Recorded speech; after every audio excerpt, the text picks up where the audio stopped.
if this repeats for this cycle, then that would mean that we still have to wait until Q4 for that bear market bottom. We can see here that in the 80 plus region on the RSI, we can, with good accuracy, denote where bull market peaks take place, because that's where the overbuying occurs in terms of the RSI. On the flip side of that, we can denote bear market bottoms using the RSI when we see values of below 50. And you can see here that we've seen the green region reach the lower 40 values. In other words, oversold territory where too much selling is taking place. And this is where sell-side exhaustion and capitulation finally through panic selling takes place as well. And this is where we see market sentiment be at its worst point, where maximum pessimism and extreme fear prevail in the market. And we can see that in the past, we've seen only 2 data points. We've only seen the RSI reach this green box, the low 40s, in the 2015 bear market bottom and the 2018 December bear market bottom as well, before we finally reverse into a new macro uptrend. And right now, the Bitcoin RSI is reaching the lowest level ever. And that's what's showing the magnitude of this overselling, that we are now in a historic value for monthly RSI on Bitcoin's price action, that we're at the lowest value ever, prevailing and eclipsing the previous bear market bottom RSI values. So this is something that's never happened before, but it does offer us insight that Bitcoin is tremendously oversold. So RSI, relative strength index, is a momentum oscillator. This basically shows us the magnitude of prior price changes. Obviously doesn't incorporate data that isn't in price, but nonetheless, when you look at this chart, a pretty striking chart based on how far back that x-axis goes. And in fact, it's quite an interesting technique to just look at the RSI rather than the price action, because by looking at the price action, we might get caught up in the price acceleration towards the upside and want to FOMO or feel a bit of greed and euphoria. And vice versa, when we see strong capitulation in the price action, we might get a bit scared and fearful and panicky. But if we get rid of the price action and just focus on the RSI really does remove that emotionality from the price action and the emotionality from our trading or investing. And if we move on to chart number 4, we can see a lot of historical tendencies in the RSI movements as well, which can help us identify periods of outsized opportunity for long-term investors. Because just by looking at the RSI, we can find out where Bitcoin is reaching that oversold period, and where that period of selling is going to be slowly slowing down. Now, in this chart number 4, we see blue vertical lines, and these represent the Bitcoin halving events. And these Bitcoin halving events tend to be very strong catalysts for new macro uptrends. But of course, the greatest acceleration in price action towards the upside occurs after the halving. But of course, the next halving is going to take place in April 2024, so that's still a way away. But we need to watch out for the trends that happen prior to the halving, this April 2024 halving.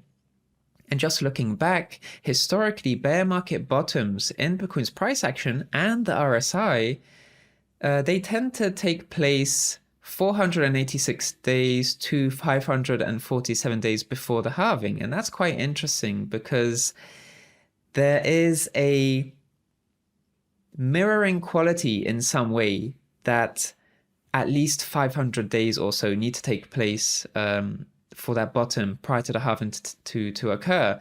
And if this repeats for this cycle, then that would mean that we still have to wait until Q4 for that bear market bottom to fully form and just give us an indication that that generational bottom is indeed there. It's been printed and we're going to be consolidating for a while.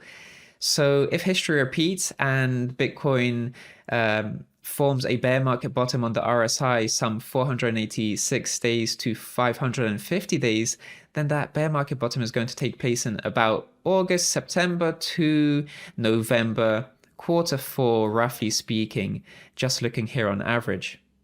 So let's dive into chart number 5. And this is the 200-week moving average, and many investors are watching this moving average. It has historically preceded bear market bottoms.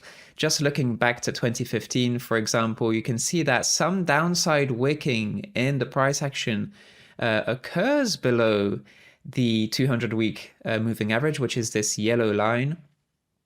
But weekly candle closes actually happen at or just above this line. So the weekly candle closes show some sustainability in the price action. The wicks show volatility and more extreme emotions in the market. But if we see candle closes above the moving average, that means that it hasn't been lost as a supporting force in the market, that buyers are really dedicated towards buying at that moving average, and this is what props up the price. And we tend to see some downside wicking, and that's the interesting thing about this moving average. Downside wicking, so capitulation, panic selling behavior, tends to occur in the form, in this graphical representation, in the form of these downside wicks.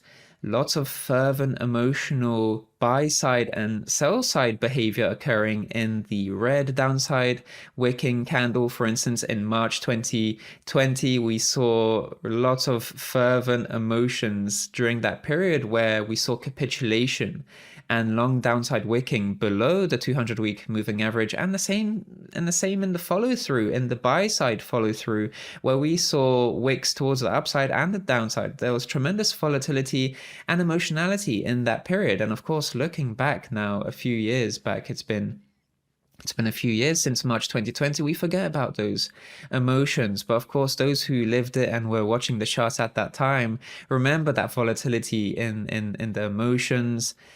And a few years from now, we're also not going to be remembering the emotions that we're feeling at this point in time, where Bitcoin has actually also weekly candle closed below the 200-week moving average. We're seeing price action below here. But just historically speaking, bear market bottoms tend to form in and around this 200-week moving average. So that orange line, obviously, the 200-week moving average, a very long duration moving average, that's about 3.8 years. In doing so, it smooths out a lot of the volatility that we see. Is there a danger when we look at a 200-week moving average that we may be overfitting the data and drawing conclusions from it that may be a little bit too powerful than what the price action would suggest? Well, it's a really good observation, Ash, that you mentioned the fact that it's a long-standing moving average. So the moving average doesn't really move much as time goes on, unless price action really deviates from that moving average. And historically, we haven't seen much deviation towards the downside below that moving average. So it has always been a point of reference for where the sell side momentum in bear markets is slowing down and where bear market bottoms do tend to form. And in terms of these downside wicks, chart number 6 is a good visual representation of how much retracement we see below these 200, this particular moving average. So in 2015, we saw a minus 22% wick below the moving average. And later that year, we saw a 13% deviation. In the 2018 bear market, we didn't see any deviation in the form of wicks below the moving average. In fact, we formed a stable bottom at the 200-week moving average, but we saw the greatest ever downside wicking in price action in March 2020, where we saw minus 28% in downside wicking. And my point here in just showcasing these downside wicking behaviors below this 200-week moving average is that right now, Bitcoin is deviating minus 21%, and within the historical range of minus 13 to minus 28% below the 200-week moving average, minus 21% still fits that historical range. So just getting rid of all those emotions and the fact that price has retraced a lot in the past few weeks and that we've only seen one green candle in the past 12 weeks or so, just going against all these sort of facts and emotions, if we just look at this chart, we know that minus 21% is something that's happened in the past in terms of in the context of the 200-week moving average, and that slowly but surely a bear market bottom will soon form, but probably, most likely, for the first time ever, just below the 200-week moving average, and a consolidation period below this 200-week moving average will likely be that generational bottom showing its signs of forming. Hey visionaries, thank you for tuning in. For more free crypto content like this, head over to realvision.com/crypto. You'll get early access to the most brilliant minds in the space to cut through the noise, get in-depth analysis, and get you ahead of the curve with unbiased insights.